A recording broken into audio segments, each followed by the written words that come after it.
Next ডেস্টিনেশনে যাওয়ার জন্য আমরা কিন্তু ৪ জনের সিটেতে ৫ জনা গাদাগাদি করে বসে বেরিয়েও পড়েছিলাম। আর আমাদের আগের লোকেশনটা ছিল কিন্তু প্রিন্সেপ ঘাট। তো আমাদের ভালোই লাগলো জায়গাটা।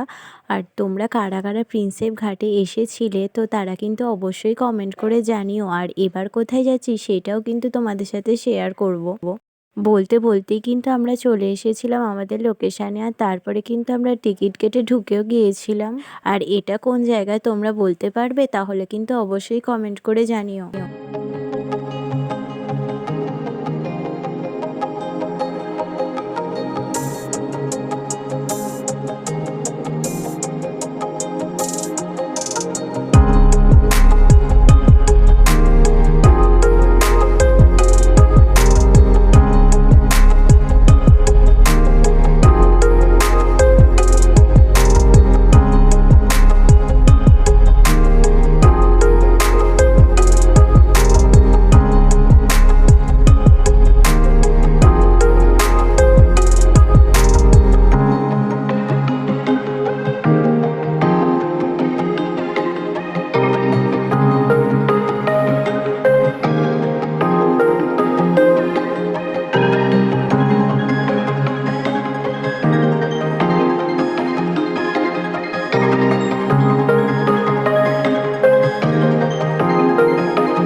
তো তোমাদেরকে আমি বলেই দিই আমরা কোথায় গিয়েছিলাম। আমরা কিন্তু গিয়েছিলাম কলকাতার ভিক্টোরিয়া মেমোরিয়ালে। তো জায়গাটা কিন্তু ভীষণই ভালো। আর তোমাদের সাথে যতটা পারলাম ততটাই শেয়ার করলাম। আর ফেরার পথে দেখতে পাচ্ছ যত শীত আমার একারই ধরেছে। আর এদের দেখতে পাচ্ছ এরা কিন্তু কিছুই গায়ে দেয়নি শীতের। তো ভিডিওটা এই